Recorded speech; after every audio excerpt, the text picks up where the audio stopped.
Hello. So I wanted to introduce you to something new in spinning. It might not be new, it might be really, really old. I've only been able to find one YouTube video on YouTube that shows something related to this technique.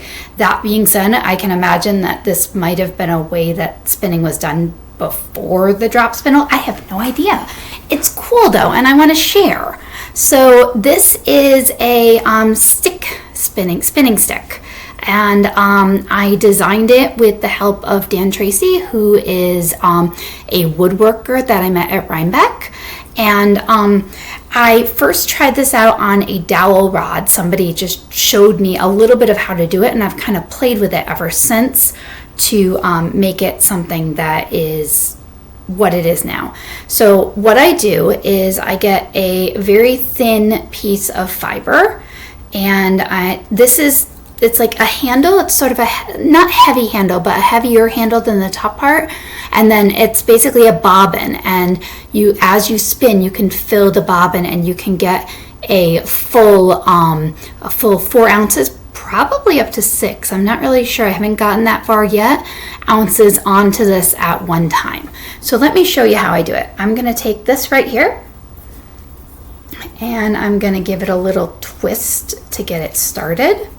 Wrap it around whatever direction I'm going in. I'll apply it in the other direction, and then I draft out a little bit of fiber, and then as I'm spinning this, I want to put some twist into it. So this is putting twist in it, and it's loose in this hand. It's a little tricky at first. It's freely spinning here. So I'm spinning around and around here, and it's adding twist to the yarn, and just like spinning does. And then when I get too much twist, then I go release out to the part that I've drafted, and then I can wind it onto the bobbin, just like you would do a drop spindle. So then the next bit, I draft it out, and I'm going to go to the part that has already been spun, and I'm going to add a whole bunch of twist. You can see that the handle, everything is loose. You do use the handle. You kind of have to move your hand up and down on the tool.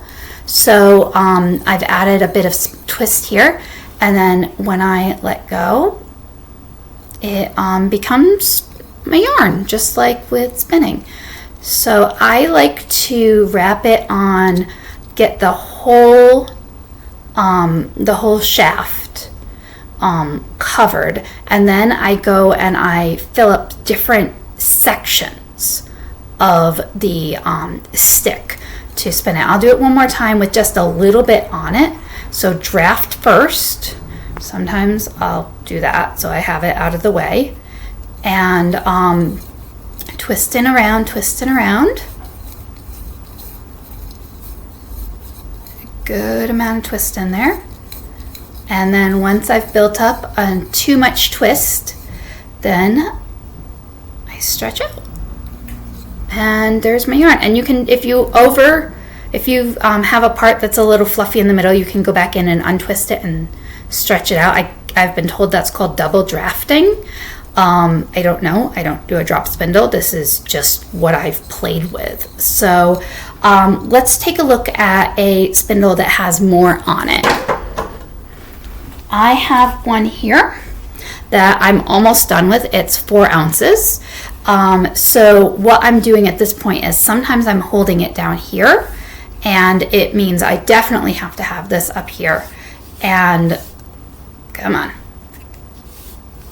I add the twist, and this time I actually forgot to draft beforehand, but that's okay because I can add the spin and I can draft out here, and then once I've drafted out, then I release and it adds the twist in. So I'll wrap that on, and then you can see it's spinning freely in my hand at all times. I'm not gripping it. So the twist is being added,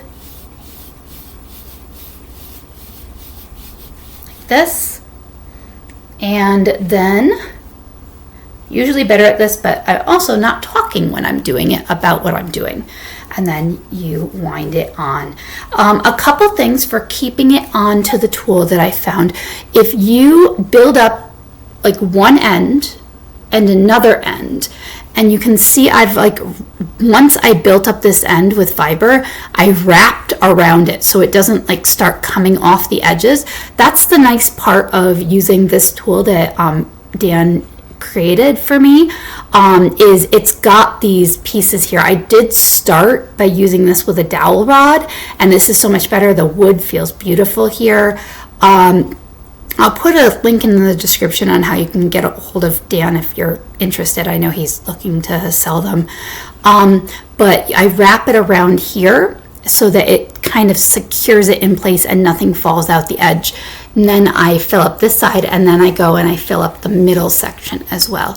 So yeah, that's the stick spindle. You take it off just like you would a drop spindle, I guess. You put it onto a ball winder, and then you ply it by going in the other direction with the middle of the ball winder, of the ball that you wound, and the end, and ply the center pole and the end together. So I hope this helps. I hope somebody is interested in this.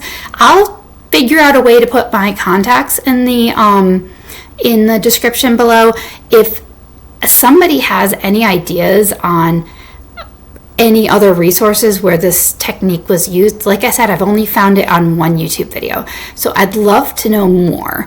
Yeah, look forward, hope you enjoy the tutorial and maybe try it out for yourself.